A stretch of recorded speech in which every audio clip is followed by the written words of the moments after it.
Hi, Si here from Music Radar. We're at NAMM 2020. This is the 512 booth. This is James. Nice to meet you, James. Nice to meet you, man. You guys have brought the Vector Sequencer. Yes. Which is, well, it's a standalone looking thing here. I know nothing about this, so this is why I'm asking you. Tell us all about the Vector Sequencer. So let's start actually just behind you. Okay. We'll get This closer. is the Vector mounted in a Eurorack case with the expander module. And over here, new, we have this little standalone case. I haven't started shipping this yet. This is just the prototype. It'll be out sometime this spring. Oh, cool. Right. So this is for people who want to have it to use with MIDI gear, or maybe they have some standalone gear with CV, don't want to get into the full modular thing yet. So this makes it a lot easier for them to get into it. It is a digital sequencer with an analog style control format, so a very traditional method of working. You twist the knobs and you hear things happen. You have an 8-step interface with 16-step sequences by default, up 16 steps. You can go to 32 or 64. We have these big OLED displays, so you can see all your parameters very clearly. All the buttons along the top are your different edit pages. So we got pitches here. We have gate time here, and we can edit these individually. Okay. Or we can use this encoder, we call it encoder number 9. It'll edit all the steps together. Oh, right. So, yeah, cool. Yeah, I can even sub-select a few steps and edit those together. Oh, that's nice. Clear out the selection. So we have our pitches and our gates. Those are kind of your two main pages to start with. We have velocity, which can be MIDI velocity. In this case, we're running to the peak. Yeah. Or it can be just a generic CV you can run for filter cutoff, whatever. Yeah. Step length and repeat on these buttons. Ratchets, which is a very quick repeat within the step. We have some chance operations, so this is basically for every step in the sequence. You can pick from one of about 40 different operations. You can mute, unmute, skip, unskip, jump forward, jump backward, mess with the pitch, accent, so forth and so on. So you pick an operation, so I'm gonna pick jump backwards, which will jump somewhere earlier in the sequence. Okay. Set the probability to around 50%. Let it run, and even though it's nominally only an 8-step sequence, it'll change every time through. Okay. I can even say select a couple of steps and set the operation to skip, again with a little bit of probability in there, and add a little more variation. Oh, cool. So very easy to start with a simple sequence and iterate, create new things. Yeah. Nice intuitive as well. So Yeah. Just jumping straight in. Just jump right in. Yeah. We have some sub-sequencers for modulation, so I can say 4 steps long, whole notes.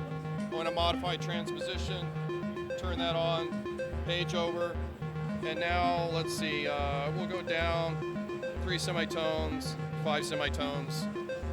Just program in a really simple chord change, just like that. We on our control page here, we kind of have our global controls for the sequence, the start and the length of the sequence within the 16-step space, or it could be 32 or 64. The direction, forward, backward, alternating modes, and random. Reset, which is generally automatic at the end, but you could also say have a 7-step long sequence and then reset it. 7, reset every 4 bars. Okay, yeah. Every 4 beats, sorry. Rate modes, so we have all the usual musical divisions, but also a variety of off-grid modes. So we have fractional-based modes, we have phase-based modes where it's very slightly faster or slower than a 16th note rate. Octave and transposition controls here. We have presets.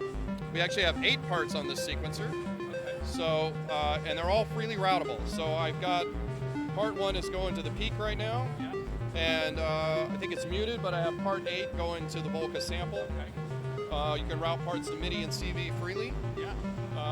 Each part has its own set of presets, and there's also a scene page that you can dial in your presets for all 8 parts, scroll down to queue them up, have them all switch in time. Oh, nice. Yeah. Like song modes and stuff.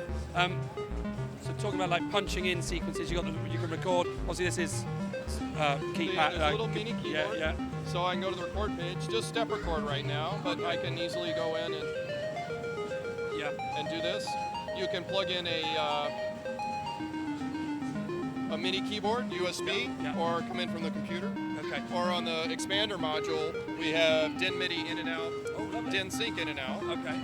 Lots more CV outputs and some assignable triggers. Yeah. So you can send step values like gates, you can send clock values, to clock another sequencer, or you can even have a trigger come in and let's say you got a woggle bug and you want to send like some weird like triggers and odd, just kind of a random trigger situation. Yeah. You can have your regular sequence going for normal, but have one part that's all weird going along with the woggle bug. Yeah. So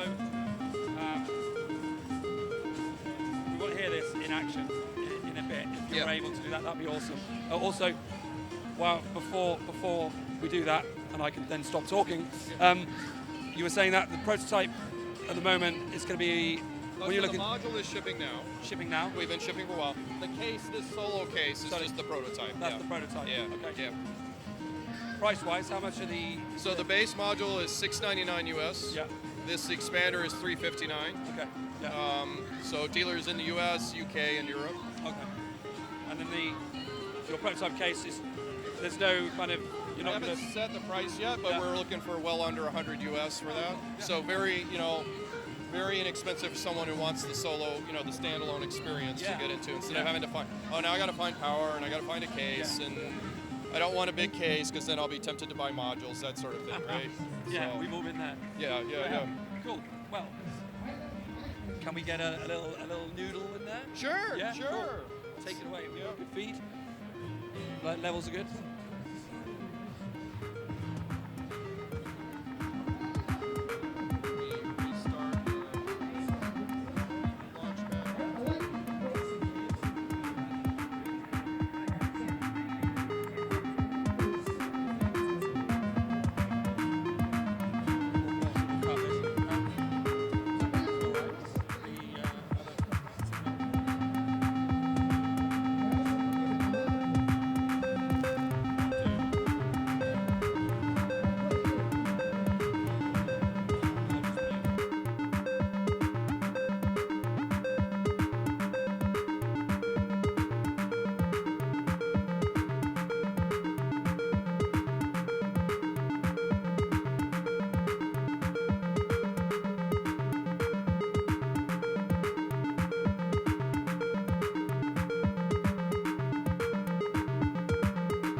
That's awesome. Thank you so much for that. Like I said, everything's out now. Yes. But this one was coming. Remind me again. The case is going to be sometime this spring. This is spring. Oh, yeah. Oh, great. Well, thank you so much for that. Thanks for and coming thanks by, for guys. the little demo as well. Of course, don't forget to subscribe, comment, share, all that business. And check out musicradar.com for all the latest NAMM news as soon as we get it. We'll see you soon.